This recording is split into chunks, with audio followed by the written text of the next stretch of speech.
To Newzroom Afrika's Nqobile Madlala. She is on that story. Nqobile, you've been talking to prospective students. You've also had a sense now of how the application process works. I understand we're now waiting to hear from the Deputy Higher Education Minister. Yes, indeed, and she is here. She's actually been going through this process with the learner that you can see right in front of us, as well as the NSFAS officials that are assisting the learner. She's not alone, of course. She's with NYDA also, who's also part of this process. But let's start with the Deputy Minister. Deputy Minister, we know this is obviously a very exciting moment for these learners. What brings you here? Well, what brings us here is to actually see the live opening of the application form for NSFAS, but also we want to make sure that students are able to use the facilities of NSFAS, whether it's usable, whether it's easy to understand, whether also even a student at home will be able to use the system.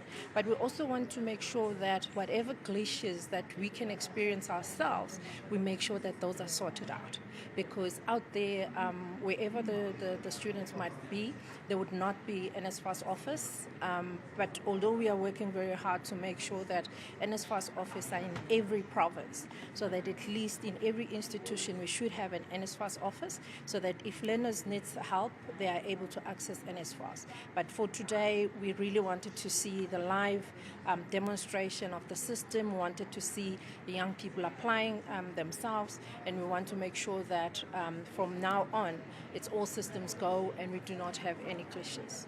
I think one of the major issues recently has been the defunding of students. We know that you've gotten some money to fix that, but just as the department, are you concerned about what was happening? Yes, the minister did indicate that what happened is that every year NSFAS would actually admit more students than the money that we have budgeted for. And as you know, that it's very difficult for NSFAS to say, no, I can't take you anymore because I don't have money.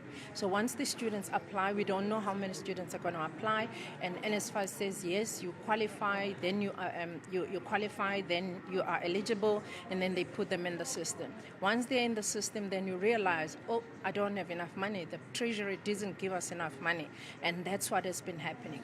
But every time that has happened, the department has always made sure that we go back, we reprioritize whatever resources that we have, so that every student is able to get access to funding, those that are eligible for that. We know that you've spoken about the war room as well to try and fix some of those issues. Have you had any chance to engage with any of the student representatives whilst you were here? Yes, we have TVET Student Association, they are here. We have University Students Association, they are also here. They are here to make sure that they also understand the system, but also they are able to go back and help other students. As I indicated, that our departmental office in the provinces, we also have the NYDA here, the chairperson of the NYDA and the CEO of NYDA, they are also here to make sure that all of us, because this, what we are dealing with here, it's a societal matter. All of us need to be able to have our hands on deck and help our learners, particularly all of those deserving. Our government has made sure that we have a policy that say no student should be left behind. And that is why even the minister, we had, as a department, we had to work day and night to make sure that we find money so that all of those deserving students are not sitting at home just because they could not be able to be funded. So now they're going to be funded, and we're going to have 100% coverage of all the students that are deserving and they're eligible. Just perhaps as a last question from me, just to understand, we know that this has opened up now. The process has opened up in terms of application. We know that it closes in November as well. Why not open it all the way until January, maybe for everyone to have access to it? It's opening until November, so that in November they're then going to take stock of what is in the system. But also, as we indicated, they also then need to allocate funding to universities so that then the system can then move. Because up till now, there's no funding that has been allocated. And until such time that they close the system, they then put money onto the system, then the students then from next year onwards, it's going to be a seamless, going to the universities. The other reason why they have to also close the system is that you also have students that are from the TVET colleges. You have those that are doing tri-semesters, you have those that are doing term registrations, and those that are doing year registrations or multi-year registration. And those also need an opportunity to come in to see whether for this term I've finished my work, am I been funded, and then apply for the next term, and then you also get funding. So that's how the system operates. Remember, the other thing is that universities have already closed registration for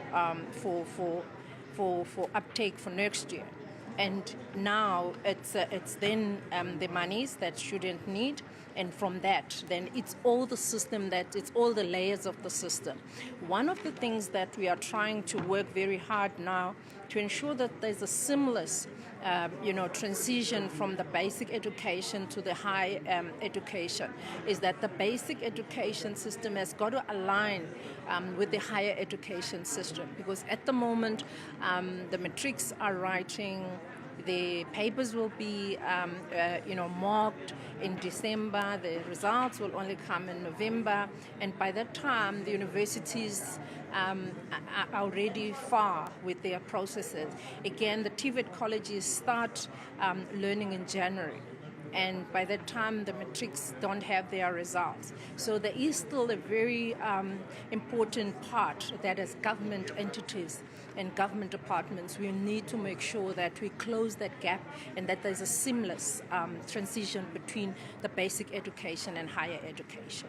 Thank you very much. That is the Deputy Minister, who's of course on the ground to assist with what is the application for NSFAS. And you remember, again, there were so many shortfalls and blockages that were taking place, and she's saying this is one of the reasons why they're working on the system so that that does not repeat. Michelle. Nobile Madlala is live to us there in Tshwane as we continue to track that story. We're also